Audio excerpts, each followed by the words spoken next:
So, Riverview Farm Park.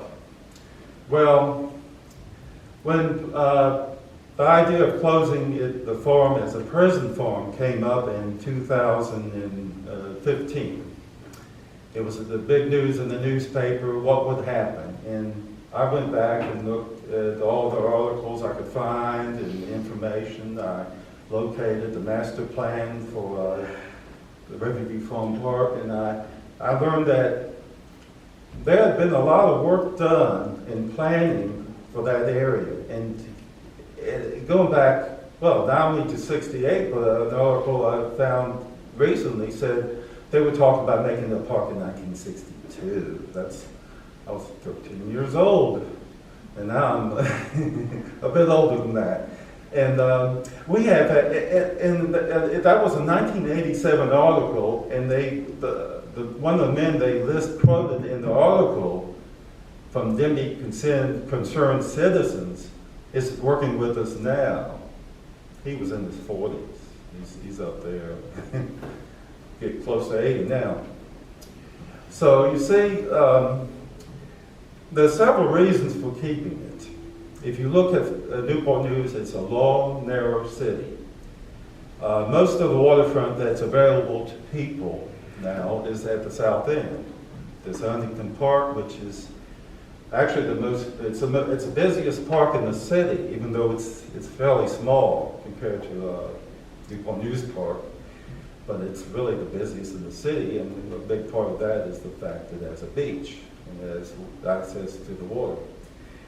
And the other thing is going up to, well, if you go up, and I put videos on YouTube about this. First I did it on land, and I showed the part that's developed. And if you start at Riverside Drive and you just drive as close as you can to the water, you go all the way up to Lucas Creek, just before you get to Lucas Creek, which is just south of Denby Boulevard.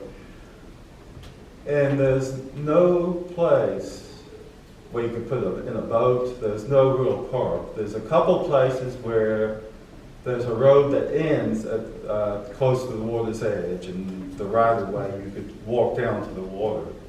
But there's no real park there. It's just a narrow strip of land. And so the reason I think we should save City Farm is because it should be for all the people. First of all, it's owned by all the people. The people own it now. It's been promised, it's been planned for, well, definitely it was adopted by the City Council in 1991. And they had a commission working on making plans and doing it in phases. So, and they went through the first phase, and the second phase was actually open up the waterfront. But there was one catch there. The prisoners had to be moved somewhere else before that could happen. So it's been delayed all those years. And then 2 years ago, they said, well, it's been so long now, we have to go back and rethink what we decided 25, 26 years ago. And so we are working hard to make them realize that the solution was found back then, and we should not mess with that.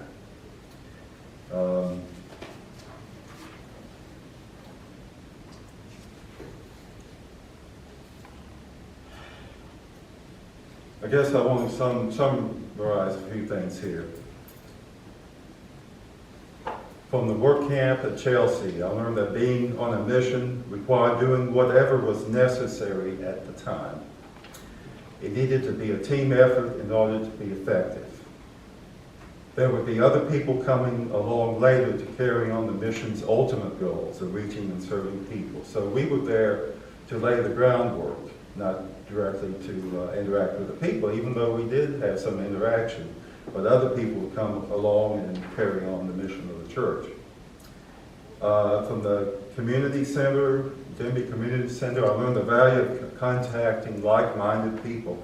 And I believe there's a lot of people out there that would join us in doing the right thing if we just get in touch with them and encourage them to do so.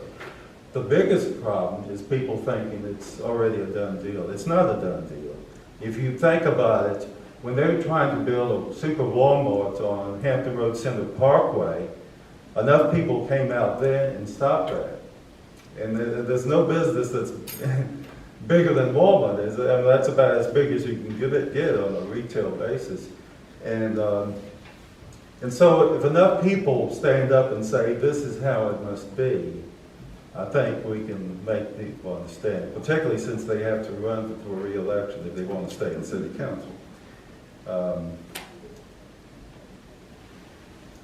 For Point Monroe, the value of persistence, also about studying the issues on a deep level and making contacts with a variety of people. And I learned that some of the people who were hesitant to say anything, particularly the politicians, eventually, when they saw there was a groundswell of support for the park, some of them came around. And then it's kind of, they saw the parade coming by and then they got in front of it to leave. Sometimes that happens with politicians. So I want to, and from Riverview, well, I continue to learn a lot more.